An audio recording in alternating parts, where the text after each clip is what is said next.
कठोपनिषद। कठोपनिषद ग्रंथ में प्रथमाध्याय और प्रथमाध्याय में द्वितीय वल्ली और द्वितीय वल्ली का 15वां मंत्र। इस मंत्र का विचार हम लोगों ने कल किया था। अब इसका भाष्य वाक्यत भाष्य को पढ़ेंगे। ठीक है, तो तत्वज्ञान प्राप्ति का साधनभूत जो ओंकार की उपासना, तो उपास्य का वाचक भी है ओंकार और प्रतीक भी है। तो दो तरह से ओंकार की उपासना यमराज जी नचिकेता को समझा रहे हैं इस मंत्र में। तो सर्वे वेदा यत् पदम आमनन्ति इत्यादि ऐसे। तो यमराज जी ने कहा कि ऐसा जो पद है कि जिसको सभी वेद प्रतिपादन करते हैं, जिसके लिए सभी तपश्चर्या कर्मादिक है, और जिसकी इच्छा से, जिस पद की इच्छा से बहुत सारे मुमुक्षु लोग कठिन व्रत ऐसा जो ब्रह्मचर्य आदि उसका भी अनुष्ठान करते हैं, वह पद मैं आपके लिए संक्षेप में कहता हूं, वह है ओम। ये बात कही। तो ओम यह उपास्य तत्व जो ब्रह्म तत्व उसका वाचक भी है और प्रतीक भी है। तो दोनों तरह से उपासना होती है। ठीक है, तो कैसी, तो पढ़ते पुनः अभी भाष्य में। तो सर्वे वेदा यत् पदम, तो यत् पदम प्रतीक है, उसका अर्थ कर रहे पदनियम। पदनियम का भी अर्थ कर रहे गमनियम। अविभागेन आमनन्ति, आमनन्ति का अर्थ कर रहे प्रतिपादयन्ति। ठीक है, अर्थ देखिए। तो सर्वे वेदा, सभी वेद, क्योंकि सभी वेदों का, सभी वेद मंत्रों का तात्पर्य उस ब्रह्म तत्व को बताने में ही है, तो इसलिए सर्वे वेदा कह दिया।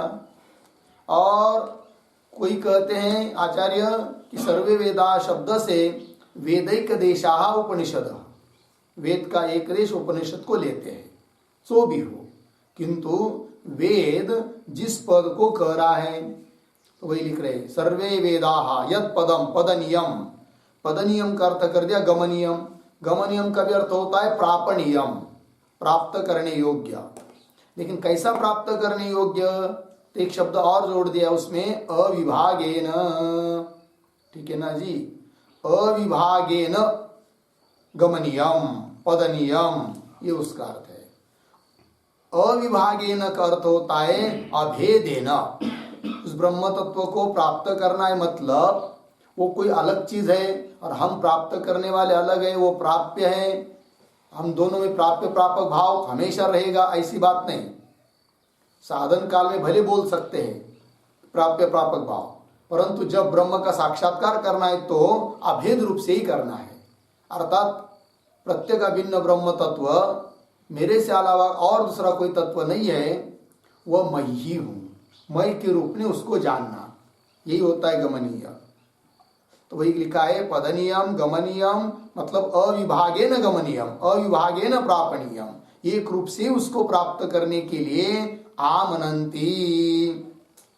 आमनन्ति का अर्थ कर रहे प्रतिपादयन्ति। तो आमनन्ति का कर्ता कौन है? हाँ, सर्वे वेदा आमनन्ति प्रतिपादयन्ति। ठीक है, और क्या भाई, तो कह रहे तपांसि सर्वाणि च यद वदंती, आया ना। तो सभी तप कर्म आदि करके, चांद्रायण आदि व्रत, ये सब यद वदंती। यद वदंती का मतलब लिख रहे हैं यद प्राप्त्यर्थानि इत्यर्थः। यद प्राप्त्यर्थानि, जिसके प्राप्ति के लिए सभी तप है, कर्म है, अंतकरण शुद्धि के द्वारा कर्म भी उस ब्रह्म तत्व को प्राप्त कराने के लिए ही उपकारक बन जाते हैं। इसलिए कह दिया यत् प्राप्त्यर्थानि इत्यर्थः। हो गया, आगे चलिए। अब मंत्र के तृतीय पाद की व्याख्या करने जा रहे भाष्यकार। यदि छंतः ब्रह्मचर्यम, तो ब्रह्मचर्यम का अर्थ कर रहे गुरुकुल वास लक्षणम अन्यद्वा ब्रह्म प्राप्त्यर्थम चरंती। ठीक है ना, चरंती, चरंती का मतलब कुर्वंती। तो जिसकी इच्छा करते हुए साधक लोग ब्रह्मचर्य का अनुष्ठान करते हैं। ब्रह्मचर्य का अनुष्ठान करना इसका मतलब गुरुकुल वास लक्षणम ब्रह्मचर्यम है कि नहीं।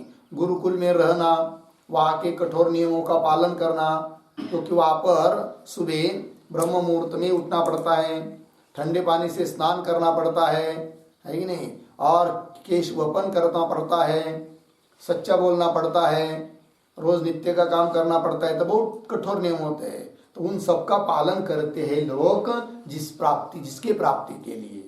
ठीक है, तो यदि इच्छन्त ब्रह्मचर्यम गुरुकुलवास लक्षणम ब्रह्मचर्यम। क्यों वहाँ अन्यद्वा और भी बहुत सारे कुछ करते हैं उसकी प्राप्ति के लिए। तो अन्यद्वा से क्या लेंगे, इंद्रिय संयम आदि आदि करके ये सब। अन्यद्वा ब्रह्म प्राप्त्यर्थम चरंती, ब्रह्म प्राप्ति के लिए अनुष्ठान करते हैं। लग गया। तो तृतीय पाद की भी व्याख्या हुई। अब ये तृतीय पाद कहकर जिस बात को, मुख्य बात को कहना चाहते हैं यमराज जी नचिकेता को, उस चतुर्थ पाद की व्याख्या कर रहे भाष्यकार। तत् ते तुभ्यम पदम यज्ञातुम इच्छसि संग्रहेण, संग्रहेण करता कर रहे संक्षेपतः ब्रवीमि। ठीक है, थोड़ा अन्वय करते इस अंतिम वाक्य का। तो तत्, दो शब्द छोड़कर आगे, पदम यज्ञातुम इच्छसि, फिर पीछे ते तुभ्यम संग्रहेण संक्षेपतः ब्रवीमि। ठीक है, देखो भैया, तत्पदम मतलब जिस पद के लिए, ऊपर के तीन पाद बताए कि नहीं, वेद जिसका कथन करते, तब जिसके लिए, ब्रह्मचर्य का अनुष्ठान जिसके लिए करते, ऐसा जो पद तत्पदम, और उसको ही तुम जानना चाहते हो नचिकेता, है कि नहीं। क्योंकि नचिकेता ने उस आत्म तत्व के बारे में ही क्या पूछा था, प्रश्न पूछा था। तो नचिकेता का जिज्ञास्य तत्व जो है उसी को मैं बता रहा हूं संक्षेप में। कौन बोल रहे, यमराज जी। तो तत्पदम यज्ञातुम इच्छसि, जिसको तुम जानना चाहते हो। तो ते का अर्थ कर दिया तुभ्यम, नचिकेत से, नचिकेता तुम्हारे लिए, संग्रहेण संक्षेपतः ब्रवीमि, थोड़े में कहता हूं। तो कौन है वो थोड़े में बताने के लिए योग्य तत्व, तो बता रहे ओम इति एतत्, मिला पंक्ति भाष्य में। तो वो तत्व कौन है, ओम, यही वो है। ठीक है ना जी, पद है। तो ओम इति एतत्, आगे तत् एतत् पदम यद बुभुत्सितम त्वया। तो कैसा पढ़ेंगे, त्वया यद बुभुत्सितम तत् एतत् पदम। यमराज जी कह रहे नचिकेता को कि त्वया तुम्हारे द्वारा, यद बुभुत्सितम है कि नहीं, तुम्हारे द्वारा जिसको चाहने की इच्छा हुई है कि नहीं, तो वह कौन है, तो तत् एतत् पदम, वही यह पद है। कौन, ओम इति एतत्, ओम यही पद वो है। ठीक है जी।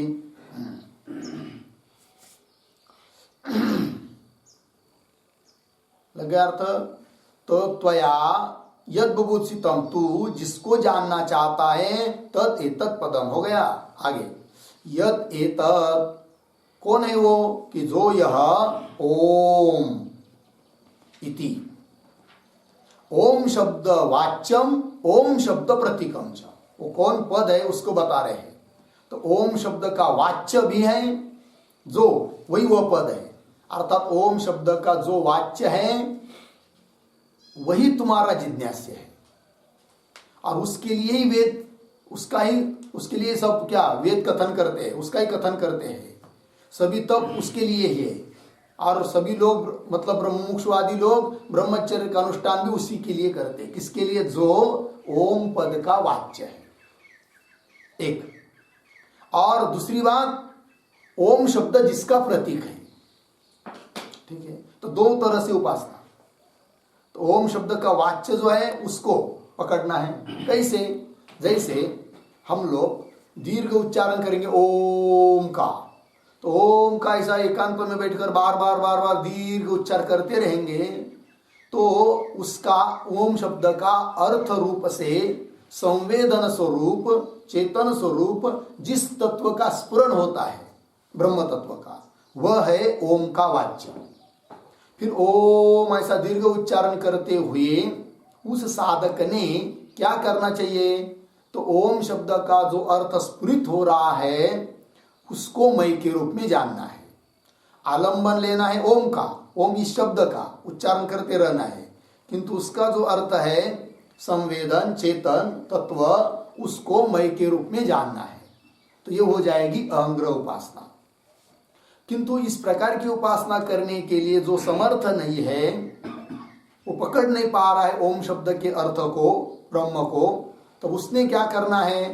तो ओम शब्द ही, ओम का उच्चारण यही ब्रह्म है ऐसा समझकर उसकी उपासना करनी है। फिर वो बन जाएगी प्रतीक उपासना।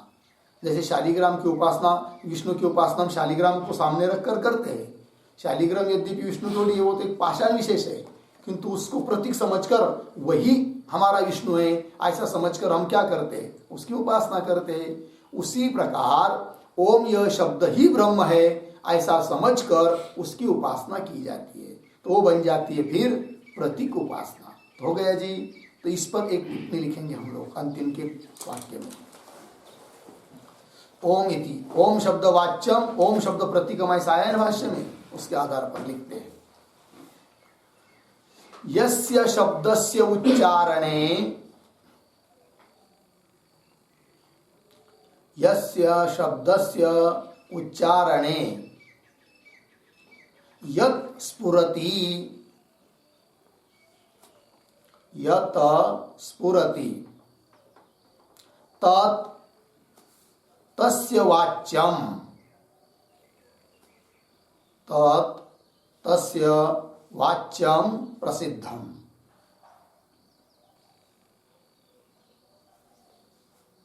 यथा यथा घटस्य वाच्यम, घटस्य वाच्यम कंबुग्रीवादिमत घट व्यक्ति, कंबुग्रीवादिमत घट व्यक्ति पूर्ण विराम। तथा तथा समाहित चित्तस्य पुरुषस्य,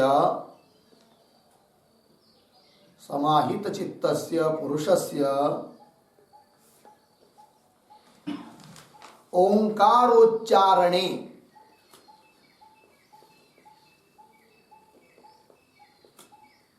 ओंकारोच्चारणे सति यत् यत् विषयानुपरक्तम, विषय अनुपरक्तम, विषयानुपरक्तम, कंस में लिखिए असंबद्धम, असंबद्धम कंस बंद, संवेदनम, संवेदनम कंस में लिखिए चित स्वरूपम, चित स्वरूपम कंस बंद, स्फुरति अर्धविराम तत् कंस में लिखिए चित स्वरूपम कंस बंद, ओंकारम अवलंब्य, ओंकारम अवलंब्य ध्यायेत, ध्यायेत पूर्ण विराम। ओंकार वाच्यम ब्रह्म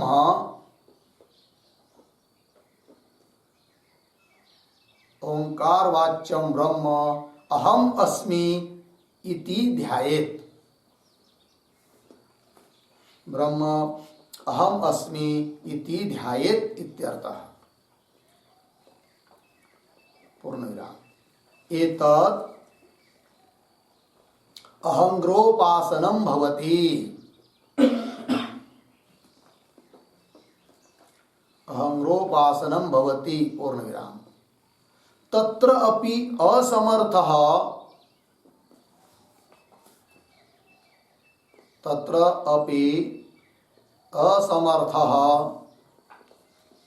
ओम शब्दे एव ओम शब्दे एव बराबर ओम उच्चारणे एव। ओम उच्चारणे एव ब्रह्म दृष्टिं कुर्यात्। ब्रह्म दृष्टिं कुर्यात्। पूर्णविराम। एतत् प्रतीकोपासनं भवति इत्यर्थः। एतत् प्रतीकोपासनं भवति इत्यर्थः।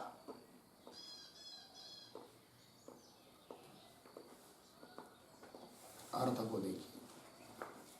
एतत् प्रतीकोपासनं भवति इत्यर्थः गया। चलिए, तो कह रहे हैं कि यस्य शब्दस्य उच्चारणे, व्यवहार में भी हम लोग जिस शब्द का उच्चारण करते हैं, ठीक, जिस किसी भी शब्द का, और शब्द का उच्चारण होते ही सुनने वाले को जिस अर्थ की प्रतीति होती है, जिस अर्थ का स्फुरण होता है, वह अर्थ उस शब्द का क्या होता है, वाच्य होता है।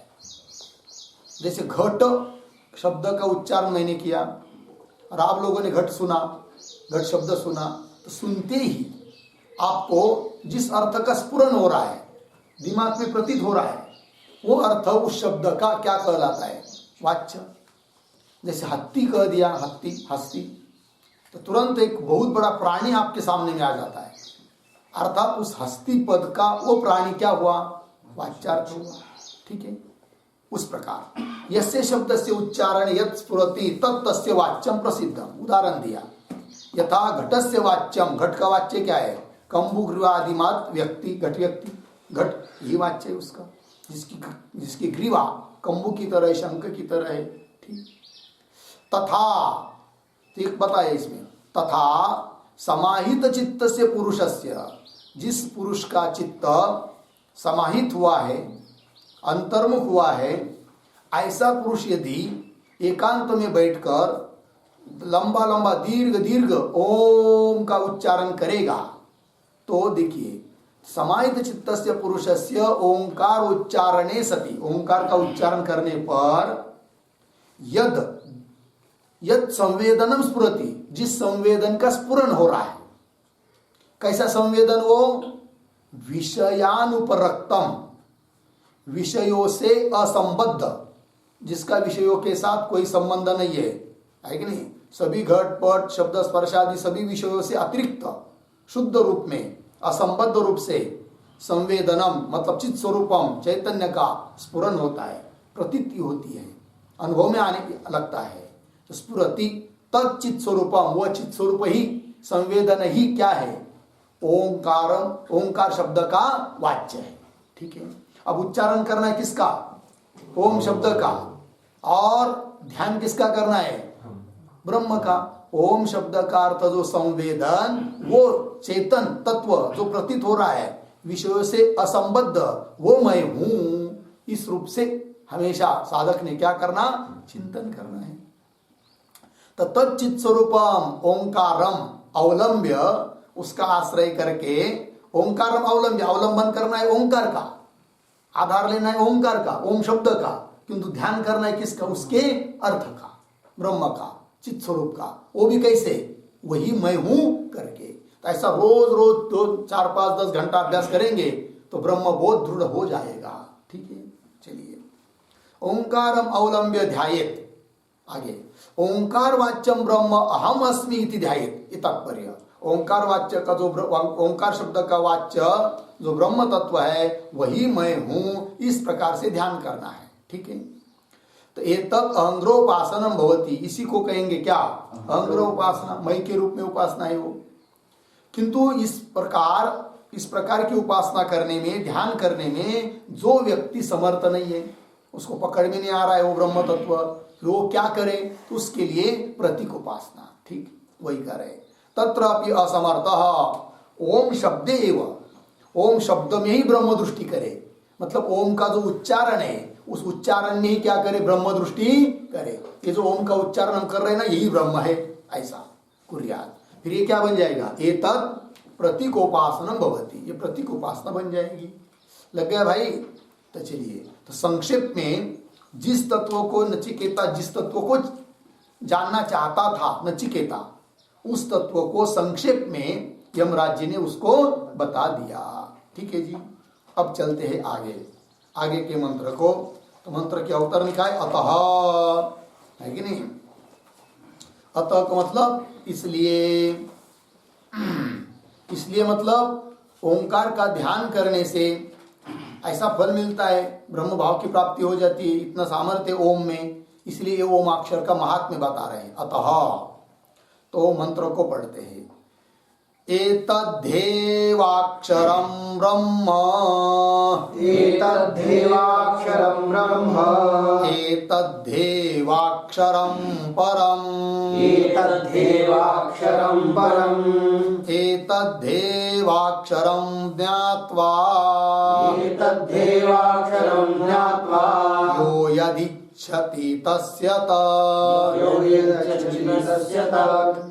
एतद्धेवाक्षरं ब्रह्म, एतद्धेवाक्षरं परम्, एतद्धेवाक्षरं ज्ञात्वा, यो यदिच्छति तस्य तत्। पदच्छेद। एतत् हि एव अक्षरं ब्रह्म, एतत् हि एव अक्षरं परम्, एतत् हि एव अक्षरं ज्ञात्वा यह यद इच्छति तस्य तत्। ठीक, अन्वय। ही एतत् अक्षरं ब्रह्म एव, ब्रह्म एव। आगे, ही एतत् अक्षरं परम एव। ठीक, परम एव। तीसरे पाद में जाएंगे।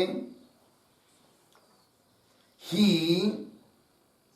एतत् अक्षरम एव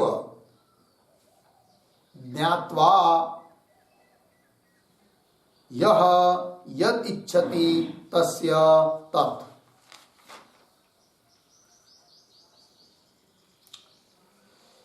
ठीक है, अर्थ को देखिए।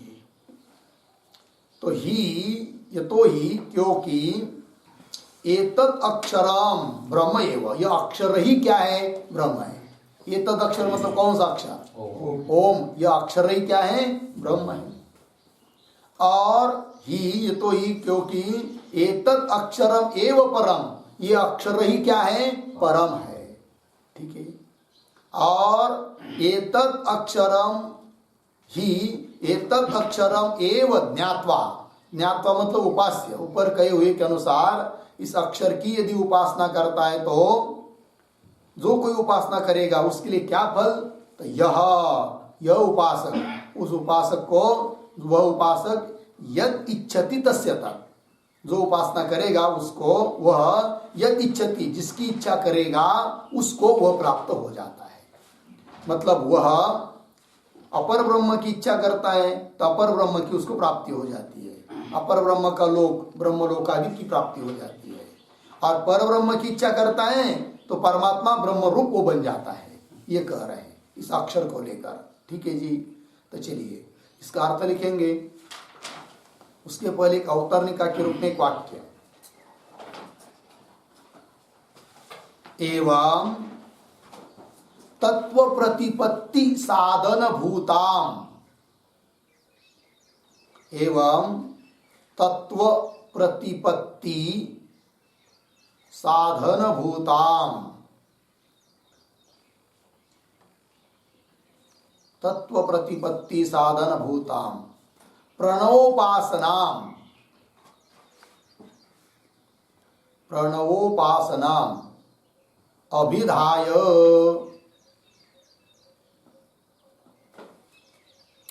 प्रणवाक्षरस्य स्तुतिं, प्रणवाक्षरस्य स्तुतिं अर्धविराम तदोपासना फलं च, तदोपासना फलं च आह एतत् इति, आह एतत् इति। ठीक है, अर्थ देखिए।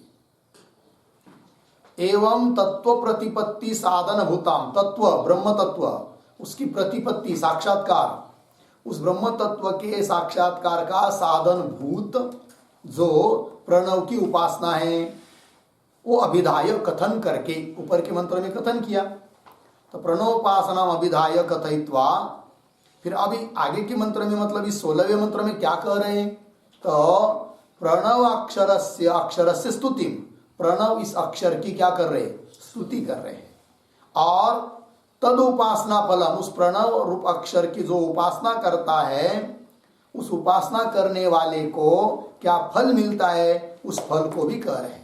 इस मंत्र में दो बात, प्रणव अक्षर की स्तुति और प्रणव उपासना का फल बताया जा रहा है। ठीक है, तो चलिए अब लिखते इस मंत्र के शब्दों का अर्थ।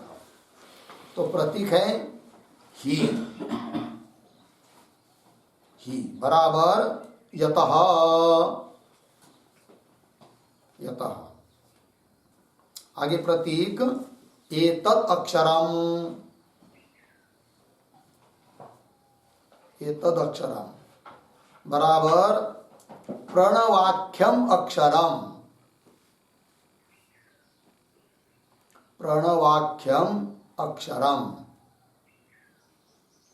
आगे प्रतीक ब्रह्म एव, ब्रह्म एव बराबर हिरण्यगर्भाख्यम, हिरण्यगर्भाख्यम अपर ब्रह्म रूपम एव, अपर ब्रह्म रूपम एव,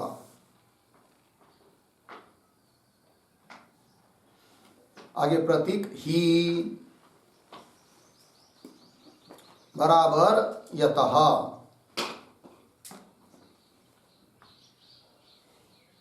आगे प्रतीक है एतद् अक्षरम, एतद् अक्षरम बराबर प्रणवाख्यम अक्षरम, प्रणवाख्यम अक्षरम, आगे प्रतीक परम एव, परम एव बराबर परब्रह्म रूपम एव, परब्रह्म रूपम एव, आगे प्रतीक ही बराबर तस्मात्, तस्मात्, आगे प्रतीक है एतत् अक्षरम एव, एतत् अक्षरम एव बराबर प्रणवाख्यम अक्षरम एव, प्रणवाख्यम अक्षरम एव, कौंस में लिखिए परापर ब्रह्म प्रतीक भूतम, परापर ब्रह्म प्रतीक भूतम ओंकाराक्षरम एव,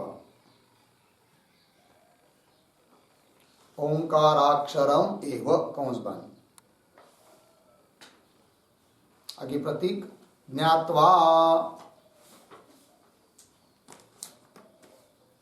बराबर परापर ब्रह्म स्वरूपत्वेन परापर ब्रह्म स्वरूपत्वेन ध्यात्वा परापर ब्रह्म स्वरूपत्वेन ध्यात्वा कौंस में लिखिए उपास्य कौंस बंद आगे प्रतीक यह बराबर उपासकः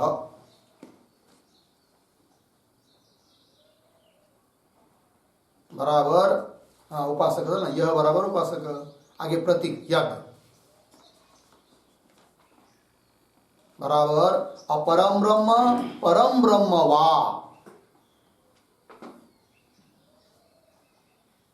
अपरम ब्रह्म परम ब्रह्म वा कौंस में लिखिए परापर ब्रह्म भाव फलयो हो परापर ब्रह्म भाव फलयो हो मध्ये यत् फलम मध्ये यत् फलम कौंस बंद आगे प्रतीक इच्छति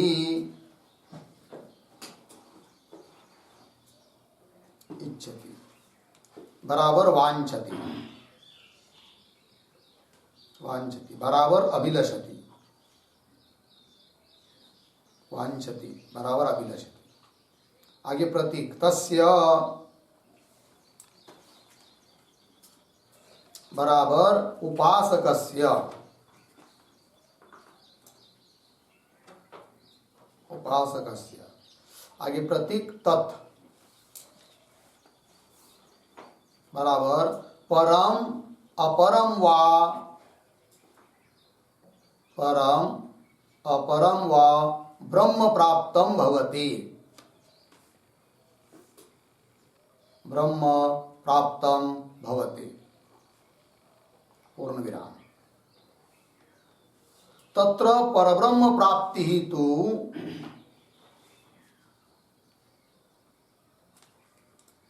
परब्रह्म प्राप्ति तु ज्ञान द्वारा इति शेषः ज्ञान द्वारा इति शेषः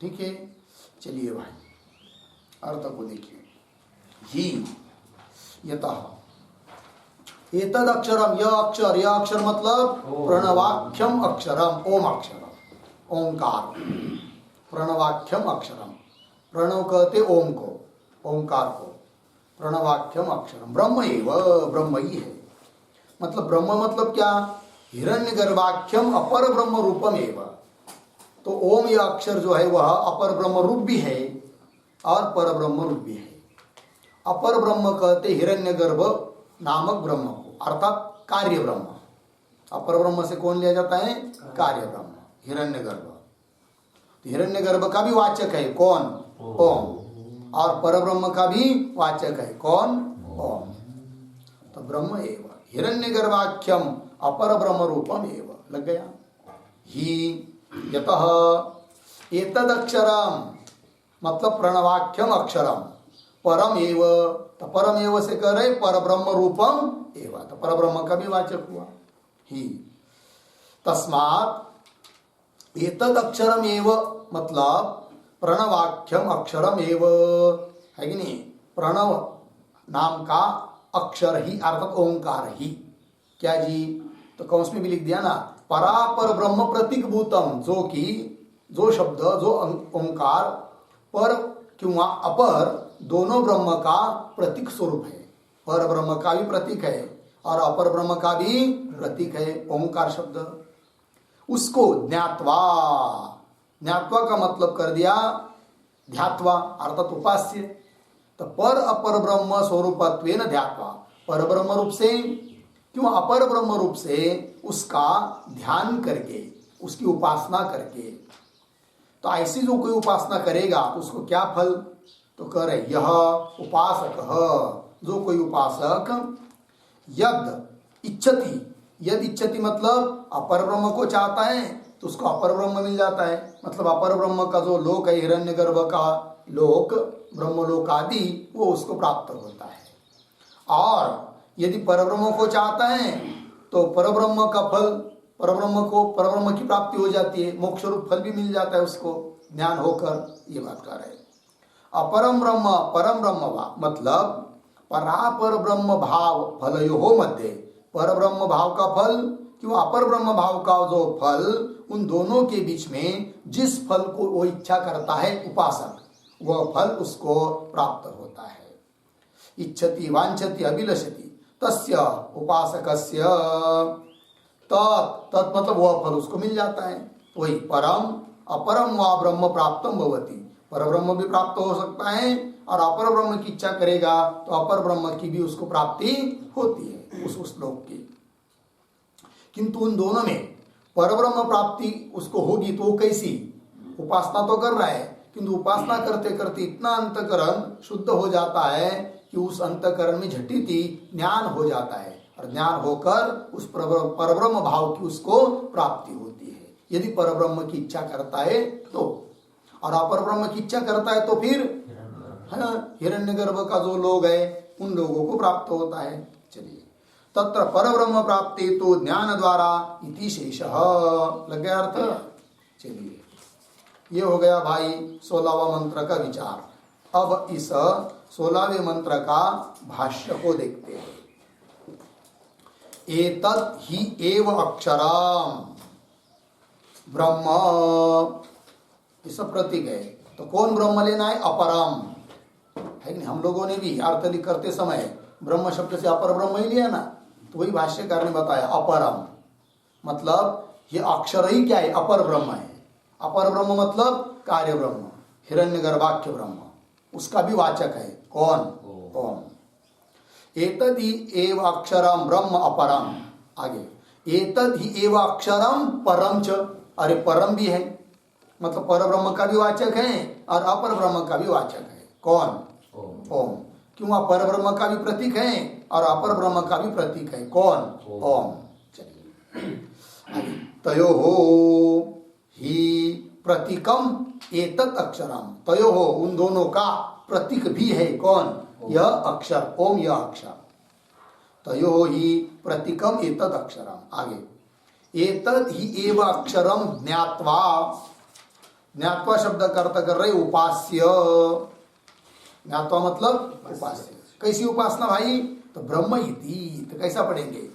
एतद् एव अक्षरम ज्ञात्वा मतलब ब्रह्म इति उपास्य, ये ब्रह्म ही है इस प्रकार से उसकी उपासना करके, ठीक।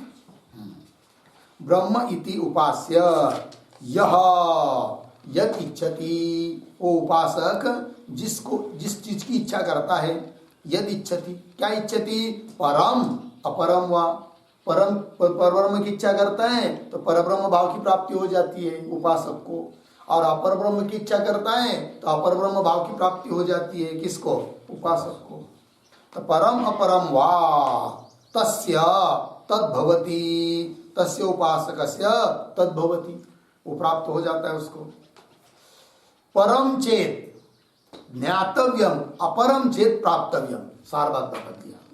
यदि परम परब्रह्म की प्राप्ति की इच्छा है तो वह ज्ञातव्यम, ज्ञान के द्वारा प्राप्त होता है कि नहीं? है कि नहीं? ज्ञातव्यम। और अपरम चेत प्राप्तव्यम, अपर की इच्छा करता है तो वो उसको प्राप्त होता है, और परब्रह्म की इच्छा करता है तो उसको उसका ज्ञान हो जाता है कि हम ब्रह्मास्मि करके, ठीक है। ये बात हो गई। ये हुआ 16वें मंत्र का भाष्य। अब आगे चलेंगे। यतः एवं अतः, आगे के मंत्र की अवतरणिका। यतः एवं जिस कारण से ऐसा है, अतः जिस कारण से ऐसा है मतलब उस ओंकार को लेकर उपासना करते हैं तो उस भाव की प्राप्ति हो जाती है, इतना सामर्थ्य है। इसलिए अतः क्या भाई? ये आलंबन, ओंकार का आलंबन ही सभी आलंबनों में श्रेष्ठ है। इस बात को कहने जा रहे। ग्रंथ श्रुति कह रही है 17वां मंत्र। ठीक है, तो मंत्र को पढ़ते हैं। एतदालंबनम श्रेष्ठ एतदालंबनम परा एतदालंबनम ज्ञात्वा ब्रह्मलोके मयीयते एतदालंबनं श्रेष्ठम् एतदालंबनं परम् एतदालंबनं ज्ञात्वा ब्रह्मलोके महीयते। ठीक, एतत् आलंबनम श्रेष्ठम एतत् आलंबनम परम एतत् आलंबनम ज्ञात्वा ब्रह्मलोके महीयते। हो गया, अन्वय सरल है। तो एतद आलंबनम श्रेष्ठम, यह आलंबन ही श्रेष्ठ है। कौन सा? प्रणव का, ओंकार का आलंबन, उसका आश्रय करना, उसको लेकर ब्रह्म की उपासना करना सबसे श्रेष्ठ है। और एतद आलंबनम परम, यह आलंबन ही क्या है? परम है। मतलब परब्रह्म की ध्यान करने के लिए उपकारक है, श्रेष्ठ है, उत्कृष्ट है सबसे। और एतद आलंबनम ज्ञात्वा, है कि नहीं? इसी आलंबन को लेकर यदि ज्ञात्वा मतलब उपास्य उपासना करता है तो क्या होता है? ब्रह्मलोके महीयते, ब्रह्मलोक में, है कि नहीं? महीयते विराजते, ब्रह्मलोक को प्राप्त होता है। ये बात कह रहे हैं। ठीक है, तो इस मंत्र के शब्दों का अर्थ लिख लेंगे। तो प्रतीक है एतत् बराबर प्रणव रूपम, प्रणव रूपम कौंस में लिखिए ओंकारात्मकम, ओंकारात्मकम कौंस बन। आगे प्रतीक है आलंबनम, आलंबनम बराबर प्रतीकः, अर्धविराम यद वस्तु ब्रह्म, यद वस्तु ब्रह्म इति बुद्ध्या, इति बुद्ध्या उपास्यते,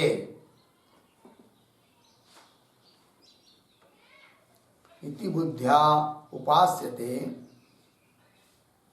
तद्वस्तु ब्रह्मणः आलंबनम,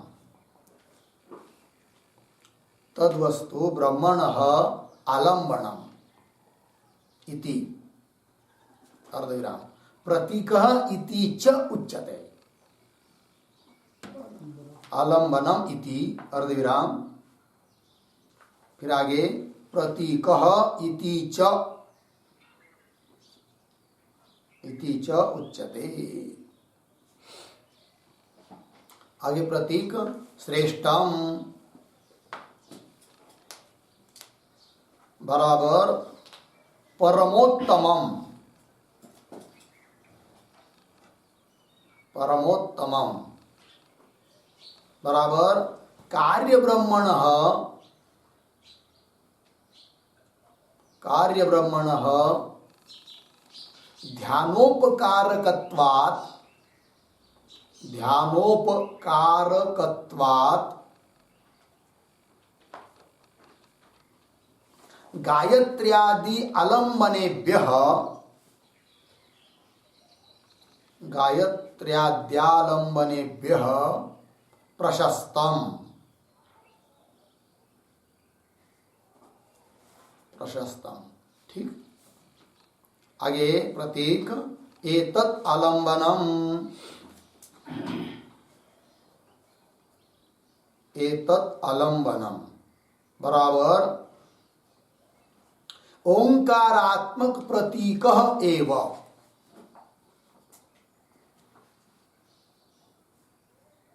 ओंकारात्मक प्रतीकः एव। आगे प्रतीक परम, परम बराबर परब्रह्मण ध्यानोपकारकत्वात् परब्रह्मण ध्यानोपकारकत्वात् उत्कृष्टम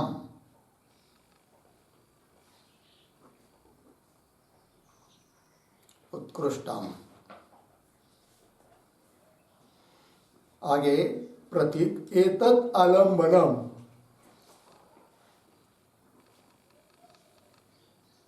बराबर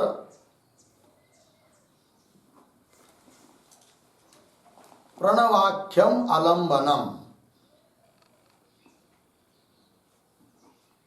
प्रणवाख्यम आलम्बनम हो गया। आगे प्रतीक ज्ञात्वा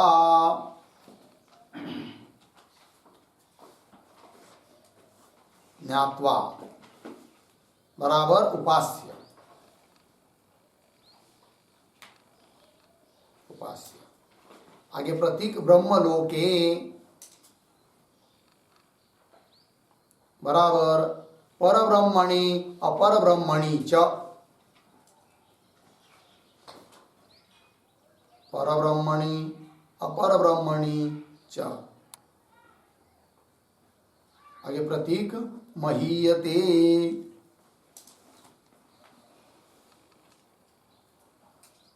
बराबर विराजते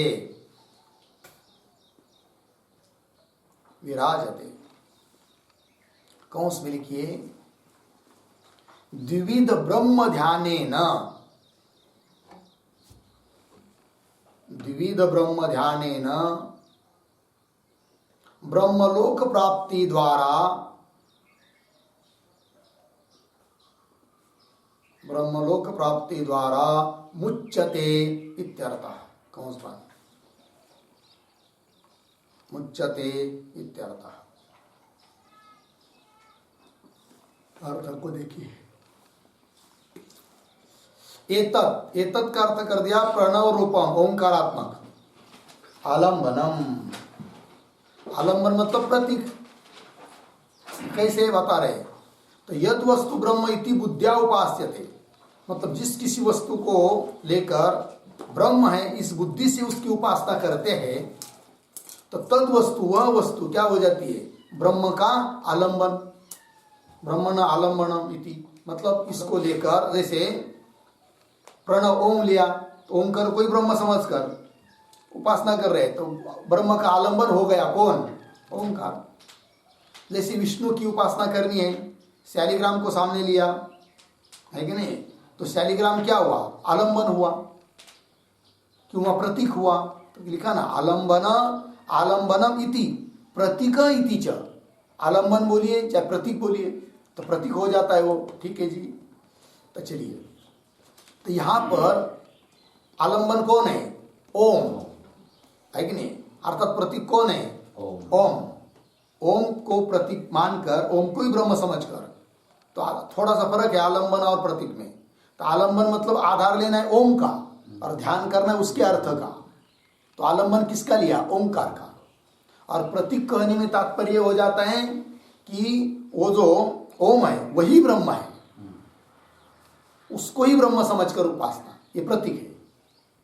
जैसे शालिग्राम को ही ब्रह्म विष्णु समझना ये प्रतीक हुआ ये प्रतीक हुआ कि नहीं। और आलम्बन मतलब सामने रखा है तो शालिग्राम किंतु इस शालिग्राम की उपासना कर रहे उसको नहाला रहे तिलक कर रहे उसको पुष्पार्पण कर रहे अभिषेक कर रहे आरती कर रहे उसकी किंतु समझ रहे किसको ये सब प्राप्त हो रहा है हमको विष्णु को। तो आलम्बन किसका हुआ शालिग्राम का और उपासना हो रही किसकी विष्णु की। आरती कर रहे नैवेद्य दे रहे सब कुछ है कि नहीं। और प्रतीक मतलब यही है और दूसरा कोई विष्णु नहीं है ये क्या हुआ प्रतीक हुआ थोड़ा अंतर है। चलिए तो तद वस्तु ब्रह्मण आलम्बनम इति प्रतीक इति च उच्यते। और ये ओंकार का आलम्बन करिए ओंकार को आलम्बन रूप से लीजिए चाहे प्रतीक रूप से किंतु यही सबसे श्रेष्ठ है अन्य आलम्बनों की अपेक्षा। ये कह रहे श्रेष्ठम परमोत्तमम सबसे श्रेष्ठ है। अर्थात कार्य ब्रह्म की ब्रह्म का ध्यान करने के लिए उपकारक जो भी कुछ है गायत्री आदि, उन सभी में श्रेष्ठ है कौन? ओम। ये कह रहे हैं। तो कार्य ब्रह्मण ध्यानोपकारकत्वा, कार्य ब्रह्म की ध्यान करने में उपकारक होने से गायत्री आदि आलंबनेभ्य प्रशस्तम, गायत्री आदि आलंबन की अपेक्षा ओम का आलंबन प्रशस्त है, श्रेष्ठ है। लगा जी? आगे एतत् आलंबनम ओंकारात्मक प्रतीक एव, एतत् आलंबन मतलब ओंकारात्मक प्रतीक ही। परम, ये परम है। परम मतलब अब श्रेष्ठम के अर्थ कर दिया, परम का अर्थ कर रहे। तो पर ब्रह्मण ध्यानोपकारकत्वा उत्कृष्टम, पर ब्रह्म का ध्यान करने में उपकारक होने से उत्कृष्ट है कौन? एतत् आलंबनम, ओंकार का आलंबन। और आगे एतत् आलंबनम मतलब प्रणवाख्यम आलंबनम ज्ञात्वा, उपास्य, उसकी उपासना करके होता क्या है उपासक को? तो ब्रह्मलोके महीयते, ब्रह्मलोक में वो विराजमान होता है। तो ब्रह्मलोक मतलब पर ब्रह्म में किंवा अपर ब्रह्म में। अपर ब्रह्म की उपासना कर रहा है तो उस लोक में जाएगा, पर ब्रह्म की उपासना करेगा तो पर ब्रह्म रूप बन जाएगा। ये कह रहे हैं। वही द्विध ब्रह्म ध्यानेन, इस प्रकार के दो प्रकार के ब्रह्म के ध्यान से ब्रह्मलोक प्राप्ति के द्वारा मोक्ष को प्राप्त होता है। ये उसका सार भाग निकला। हो गया जी मंत्र का अर्थ। अब आगे चलिए इसके भाष्य को देखते हैं थोड़ा। ये तो देखिए भाष्य में एतत् आलंबनम, एतत् ब्रह्म प्राप्ति आलंबनानाम श्रेष्ठम।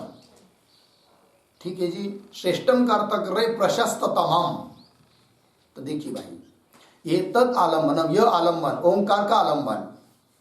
तो यह जो है एतत् ब्रह्म प्राप्ति आलंबनाना, ब्रह्म की प्राप्ति करने के लिए जितने भी आलंबन शास्त्र में बताए हैं उन सभी आलंबनों में श्रेष्ठ है, सबसे श्रेष्ठ है कौन? ओंकार का आलंबन। यही कह रहे हैं। एतद आलंबनम, एतद ब्रह्म प्राप्त्यालंबनानां, ब्रह्म प्राप्ति के आलंबन भूत जितनी भी है उन सभीयों में श्रेष्ठम प्रशस्ततमम, सबसे श्रेष्ठ है।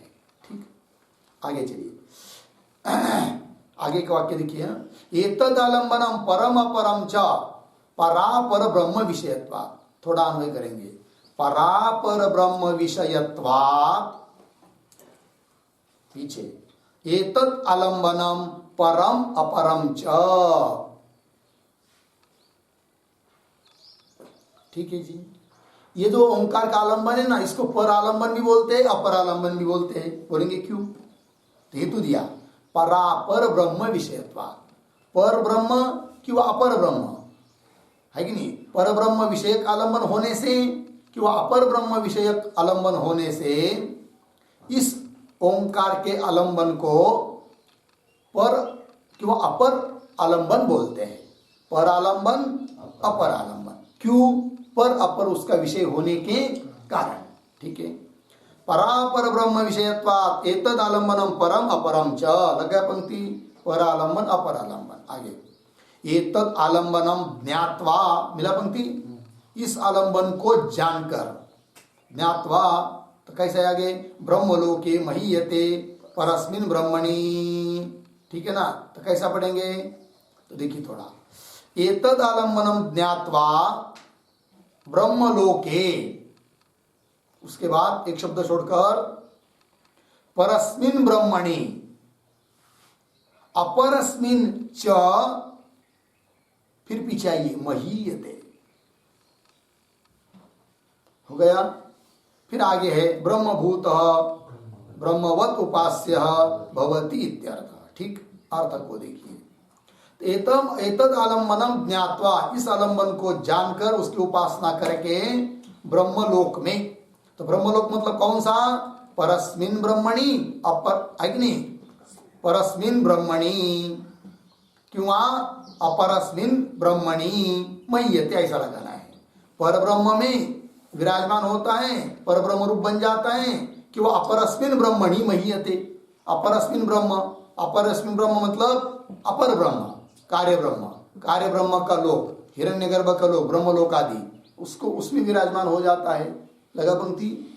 चलिए, मय्यते कहा कि नहीं, मतलब क्या तात्पर्य बता रहे उसका। मय्यते का ब्रह्मभूत होकर ब्रह्मवत उपास्य भवति इत्यर्थः।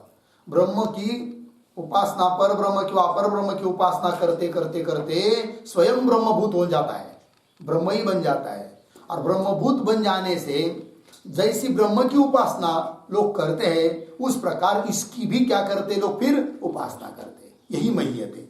देखिए, ब्रह्मभूतः ब्रह्मवत उपास्य भवति। ब्रह्मभूत मतलब ब्रह्मभूत, ब्रह्म स्वरूप बनकर हो जाता है वो, फिर उससे ब्रह्मवत उपास्य भवति, ब्रह्म की तरह यह भी उपास्य बन जाता है। लग गया अर्थ? मह्यते, ब्रह्मलोके मह्यते मतलब ब्रह्म की तरह उपास्य बन जाता है, ब्रह्म की उपासना करते करते। ये बात हो गई, ये महात्म्य बताया। ब्रह्मवत उपास्य भवति इत्यर्थः। हो गया ना? ये हुआ भाई 17 नंबर के मंत्र का भाष्य पूरा हुआ। अब आगे का विचार हम लोग कल करते हैं। ओम पूर्णमदः पूर्णमिदं पूर्णात् पूर्णमुदच्यते पूर्णस्य पूर्णमादाय पूर्णमेवावशिष्यते। ओम शांति शांति शांति। शंकरं शंकराचार्यं